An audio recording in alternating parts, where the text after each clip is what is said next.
नमस्ते, हमेशा खुश रहो बिटिया। My name is JVN Manisha Singh, Assistant Professor in Jyoti Vidyapeeth, Women's University, Jaipur, in Faculty of Agriculture and Veterinary Sciences under the Department of Food and Biotechnology. Today, I am teaching you a subject which is Fruits and Vegetable Processing Technology for class BSc FND, 4th semester, and BTech MTech FBT, 4th semester. And in our previous lecture, we will discuss about the pre-harvesting changes and little bit about the harvesting. And in today's class, we will discuss about the post-harvesting methods and changes and treatments given to the fruits and vegetables. So let's start with the topic. First of all, we will give pre-harvesting treatments to the fruits and vegetables. Then after we will harvest the crop, which is basically fruits and vegetables. And then after we will do post-harvesting treatments. Okay. So for harvesting, there are various containers that must be easy to handle for workers picking fruits and vegetables in the field. And many crops are harvested into the bags. Okay. Harvesting bags with shoulder or waist slings can be used for fruits with firm skin, like citrus fruits, avocados, and these containers are made from a variety of materials, such as it may be made up of paper, polyethylene film, sisal, hessian, and woven polythene bags, and are relatively cheap but give little protection to the crop against handling and transport damage. And sacks are commonly used for crops such as potatoes, onions, cassava, and pumpkins. Okay. Other types of field harvest containers include the baskets, buckets, carts, and plastic crates. For high risk products, woven baskets and sacks are not recommended because of the risk of contamination. Okay. So there are various tools used for harvesting, and it will basically depend upon the type of fruit and vegetables. Several devices are employed to harvest the produce. Commonly used tools for fruits and vegetable harvesting are secateurs or knives and handheld or pole mounted picking shears. When fruits or vegetables are difficult to catch, such as mangoes and avocados, a cushioning material is placed around the tree to prevent the damage to the fruit when dropping from the high trees. Okay. Harvesting bags with shoulder or waist slings can be used for fruits with firm skin like citrus and avocados. And they are easy to carry and leave both hand free. The contents of the bag are emptied through the bottom into a filled container without tipping the bag. Plastic buckets are suitable containers for harvesting fruits and that are easily crushed, such as tomatoes, and these containers should be smooth without sharp edges that could damage the produce. Commercial growers use bulk bins with a capacity of 250 to 500 kg in which crops such as apples and cabbages are placed and sent to large-scale packaging house for selection, grading, and packaging. Then for packaging in the field and transport into packaging house, berries picked from the fresh market are often mechanically harvested and are usually packed into the shipping containers. Careful harvesting, handling, and transporting of fruits and vegetables to packing houses are necessary to preserve the product overall quality. Then they may be packed in the polythene bags. Clear polythene bags are used to pack banana bunches in the field, which are then transported to the packing house by the means of mechanical cableways running through the banana plantation. This technique of packaging and transporting bananas reduces damage to the fruit caused by improper handling. Next is the plastic field boxes. These types of boxes are usually made of polyvinyl chloride, polypropylene, and polyethylene, and they are durable and can last many years. Many are designed in such a way that they can nest inside each other when empty to facilitate transport and can stack one of the other without crushing the fruit when it will fill. Then wooden field boxes. These boxes are made up of thin pieces of wood bound together with wire, and they come into the two sizes. The bushel box with a volume of 2200 inch square cube and the half bushel box.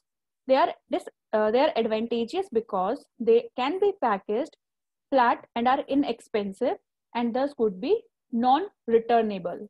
And they have the disadvantage of providing little protection from the mechanical damage to the produce during the transport.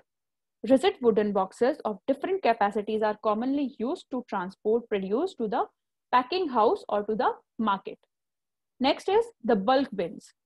Bulk bins of 200 to 500 kg capacity are used for harvesting fresh fruits and vegetables. These bins are much more economical than the field boxes, both in terms of fruit carried per unit volume and durability, as well as in providing better protection to the product during transport to the packaging house. They are made up of wood and plastic materials. Dimensions for these bins in the United States are 48 into 40 inch and 120 into 100 centimeter in metric system countries. Approximate depth of bulk bins depends on the type of the fruits and vegetable being transported. Okay, for citrus fruits, the depth may be 70 centimeter. For pears and apples, the depth may be 50 centimeter. Stone fruits, the depth may be 50 centimeter, and for tomatoes, it is 40 centimeter. Next, we will study post-harvest handling. In this, curing of roots, tubers, and bulb crops. When roots and tubers are to be stored for longer periods, curing is necessary to extend the shelf life. The curing process involves the application of high temperatures and high relative humidity to the roots and tubers for long periods in order to heal the skins wounded during harvesting. With this process, a new protected layer of cells is formed. Initially, the curing process is expensive, but in the long run, it is worthwhile. Okay, for example, potato require a temperature of 15 to 20 degrees Celsius and RH is 90 to 95% and storage time is 5 to 10 days. For sweet potatoes, storage time is 4 to 7 days and at 30 to 32 degrees Celsius temperature and 85 to 90% RH. Curing can be accomplished in the field in curing structures conditioned for that purpose. Commodities such as yams can be cured in the field by piling them in a partially shaded area. Cut grass or straw can serve as an insulating material while covering the pile with canvas, burlap, or woven grass matting. This covering will provide sufficient heat to reach high temperatures and high relative humidity. The stack can be left in this state for up to 4 days. Onions and garlic can be cured in the field in windrows or after being packed into large fiber or net sacks. Modern curing systems have been implemented in housing conditions with fans and heaters to produce the heat necessary for high temperatures and high relative humidity. The fans are used to redistribute the heat to the lower part of the room where the produce is stored. Bulk bins are stacked with a gap of 10 to 15 centimeter between the rows to allow adequate air passage. The system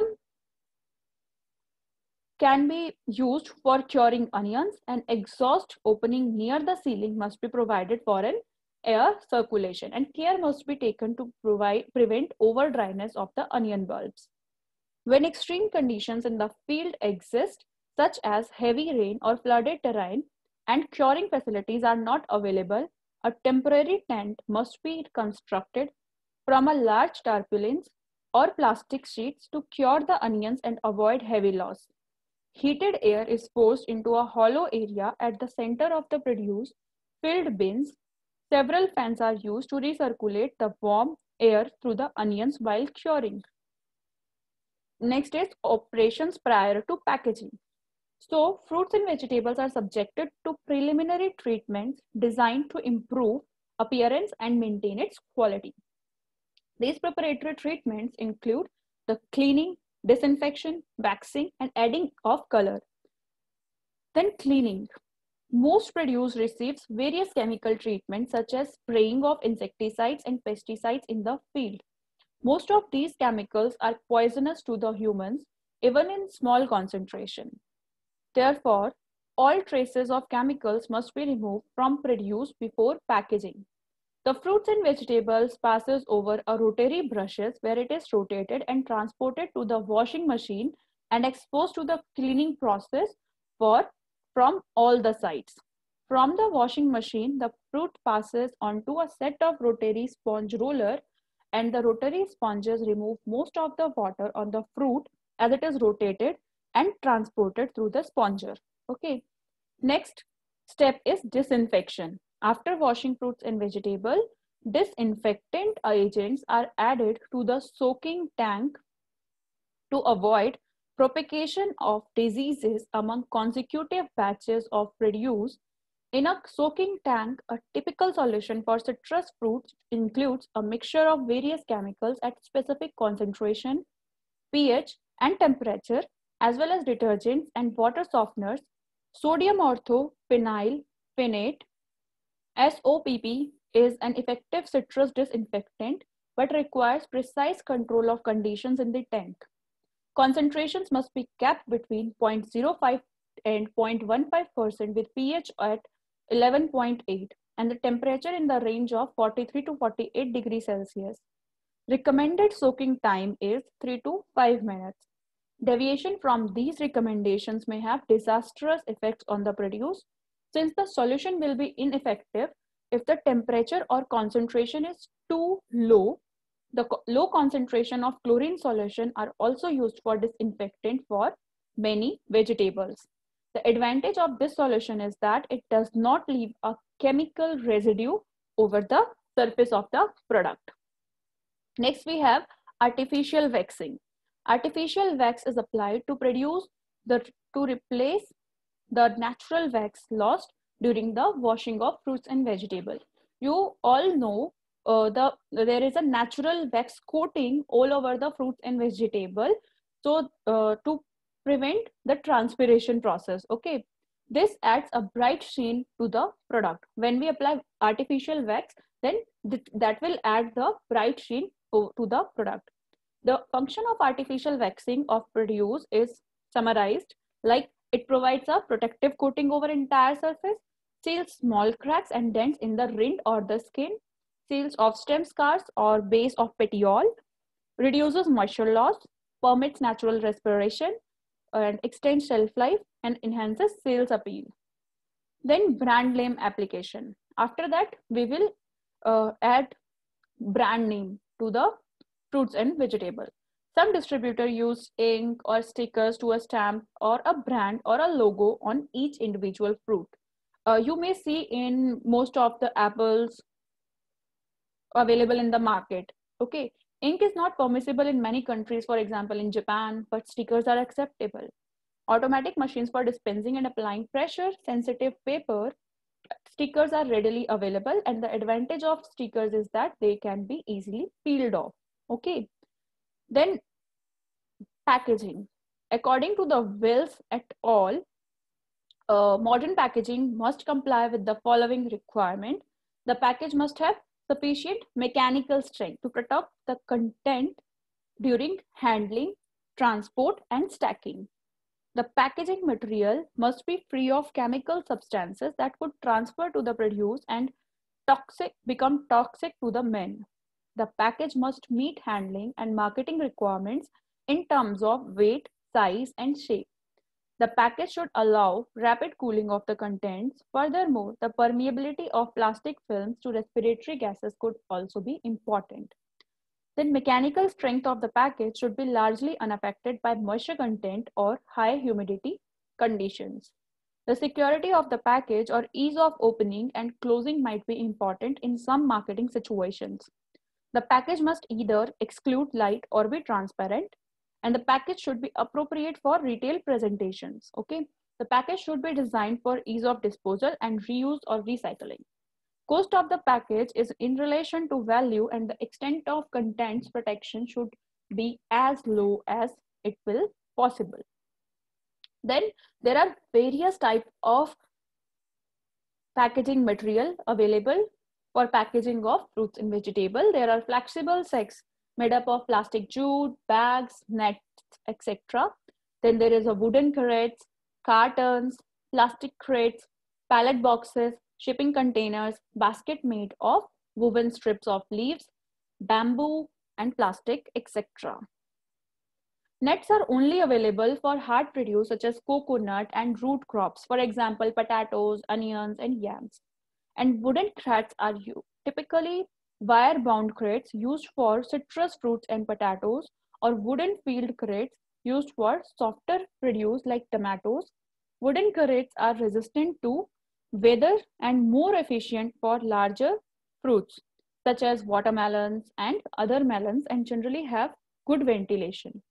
Disadvantages are rough surface and splinters can cause damage to the produce, and they can retain undesirable odors when painted, and raw wood can easily become contaminated with molds.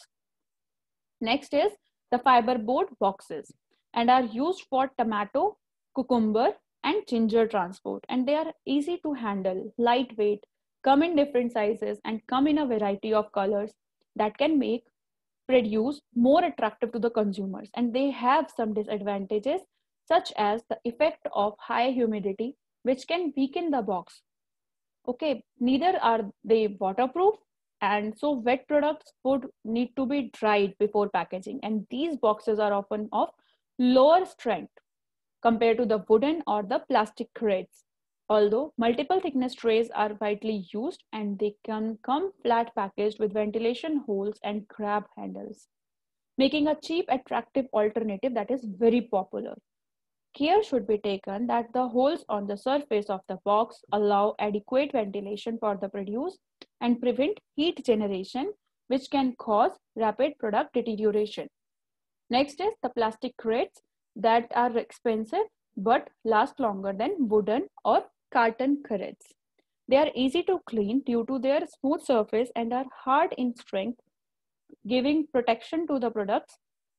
Plastic crates can be used many times, reducing the cost of transport, and they are available in different sizes and colors and are resistant to adverse weather conditions. However, plastic crates can damage some soft produce due to their hard surfaces, thus liners are recommended when using such kind of crates. Then there is a pallet boxes and are very efficient for transporting produce from the field of the packaging house or for handling produce in the packing house. Pallet boxes have a standard floor size and depending on the commodity have standard heights. Next is the advantages of pallet box are that it reduces the labor and cost of loading, filling and unloading, reduces space for storage and increases speed of harvest, mechanical harvest. The major disadvantage is that the return volume of most pallet boxes is the same as that the full load. Higher investment is also required for the forklift truck, trailer, and handling systems to empty the boxes. And they are not affordable to small producers because of high and initial capital investment. Then there is a cooling methods and temperatures in post-harvest treatments. Then several methods of cooling are applied to produce after harvesting to extend the shelf life and maintain a fresh-like quality. Some of the low temperature treatment are unsuitable for simple rural or village treatment but are included for consideration as follows. Number one is pre-cooling. Fruit is pre-cooled when its temperature is reduced from 3 degrees Celsius to 6 degrees Celsius and is cool enough for safe transport. Pre-cooling may be done with the cold air, cold water, direct contact with ice, or by evaporation of water from the product under a partial vacuum. A combination of cooled air and water in the form of mist called higher airing, air cooling is an innovation in cooling of vegetable. Okay, then air pre-cooling. Pre-cooling of fruits with a cold air is the most common practice. It can be done in refrigerator cars, storage rooms, tunnels, or forced air coolers. Next is icing. Ice is commonly added to the boxes of produce by placing a layer of crushed ice directly to the top of the crop. And then an ice slurry can be applied in the following proportion: that 60% of finely crushed ice, 40% water, and 0.1% sodium chloride to lower the melting point. The water to ice ratio may vary from 1:1 to 1:4. Next is the room cooling. This method involves placing the crop in cold storage, and the type of room used may vary, but generally consists of a refrigeration unit in which cold air is passed through a fan. The circulation may be such that the air is blown across the top of the room and falls through a crop by convection. And the main advantage is cost, because of no specific facility is required. Okay, then forced air cooling. A principle of forced air cooling is basically the type of cooling is to place the crop into the room where cold air is directed through the crop after flowing various refrigerated metal coils or pipes. Forced air cooling systems blow air at high velocity, leading to desiccation of the crop. To minimize the effect, various methods of humidifying the cooling air has been designed, such as blowing the air through cold water sprays. Then hydrocooling. The transmission of heat from a solid to a liquid is faster than the transmission of heat from a solid to a gas. Therefore, cooling of crops with cooled water can occur quickly and results in zero loss of weight. To achieve high performance, the crop is submerged in cold water, which is constantly circulated through a heat exchanger. When crops are transported around the pack house in water, the transport can incorporate a hydrocooler. This system has the advantage wherein the speed of the conveyor can be adjusted to the time required to cool the produce. Hydrocooling has further advantage over other pre-cooling methods in that it can help clean the produce. Chlorinated water can be used to avoid spoilage of the crop. Hydrocooling is commonly used for vegetables such as asparagus, celery, sweet corn, radishes, and carrots, but it is seldom used for fruits. Next is the vacuum cooling. Cooling in this case is achieved with the latent heat of vaporization rather than the conduction. At normal air pressure, water will boil at 100 degrees Celsius as air pressure is reduced. So its boiling point of water, and at 4.6 mm Hg, water boils at 0 degrees Celsius. For every 5 or 6 degrees Celsius reduction in temperature under these conditions, the crop loses about 1% of its weight.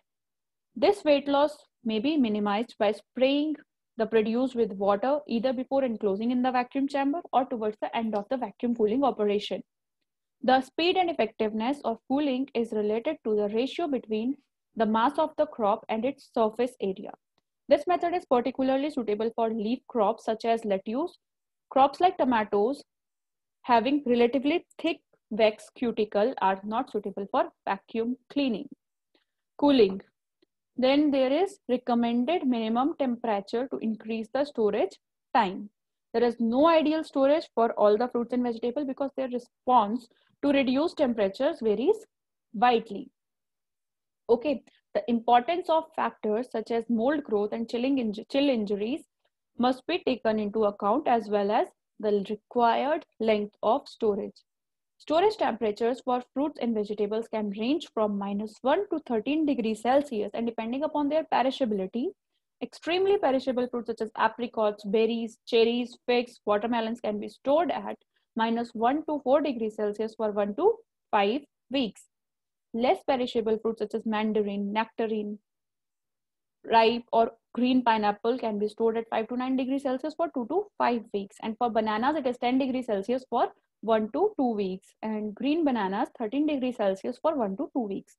Highly perishable vegetables such as can be stored up to 4 weeks, such as asparagus, beans, broccoli, Brussels sprouts at -1 to 4 degrees Celsius for 1 to 4 weeks. Cauliflower at 5 to 9 degrees Celsius for 2 to 4 weeks. Green tomato is less perishable and can be stored at 10 degrees Celsius for 3 to 6 weeks. And non-perishable vegetables such as carrots, onions, potatoes, Parsnips can be stored at 5 to 9 degrees Celsius for 12 to 28 weeks. Similarly, sweet potatoes can be stored at 10 degrees Celsius for 16 to 24 weeks. The storage life of produce is highly variable and related to its respiration rate, and there is an inverse relation between respiration rate and the storage life, in that the produce with low respiration generally keeps longer time. For example, the respiration rate of very perishable fruit like banana is 200 ml carbon dioxide per kg per hour at 15 degrees Celsius, as compared to non-perishable fruits such as apple, which has respiration rate at 25 ml carbon dioxide per kg per hour at 15 degrees Celsius. Okay. High temperatures, exposure of fruits and vegetables to high temperature during post-harvest reduces their storage or marketable life. This is because as living material, their metabolic rate is normally higher. With higher temperatures, high temperature treatment are beneficial in curing root crops, drying bulb crops, and controlling diseases and pests in some fruits. Many fruits are exposed to high temperatures in combination with ethylene to initiate and improve the ripening or skin color. Then the storage. The marketable life of fresh fruits and vegetables can be extended by promote prompt storage in an environment that maintains the product quality. The desired environment can be obtained in facilities where temperature, air circulation, relative humidity, and sometimes atmosphere composition can be controlled. Storage room can be grouped accordingly as those requiring refrigeration and those that do not. Storage rooms and methods not requiring refrigeration include in situ, sand, coir, pits, windbreaks, cellars, bands, evaporative cooling, and night ventilation. Okay. Controlled atmosphere storage is also used. Next is pest control and decay. Crops may be immersed in hot water before storage or marketing to pest control disease. A common disease of fruits known as anthracnose caused by the infection of fungus and can be successfully controlled in this way. And combining appropriate doses of fungicides with hot water is often effective in controlling diseases in fruits after harvesting. Okay. Then fruits and vegetable decay is also caused by storage conditions, and too low temperature can cause injury during refrigeration of fruits and vegetables, and high temperature can cause softening of tissues and promote bacterial diseases. The damage that microorganisms inflict on fresh fruits and vegetables is mainly the physical loss of edible matter, which may be partial or total. And in exam, you may ask, explain the pre-harvest and post-harvest changes in fruits and vegetable. And another question is like, explain the treatment given to the fruits and vegetable during post-harvest and pre-harvest operations. And these are the long answer questions. And in 1 mark question, you may ask which fruit shows chill injury and what is the storage time for cucumber, for carrots, and what is perishable fruits. And their question might be as like few fruits names are given, and you can it is asked like which fruit is perishable or non-perishable, climateric or non-climateric, likewise. So that is enough for today's class. Thank you so much for watching this video.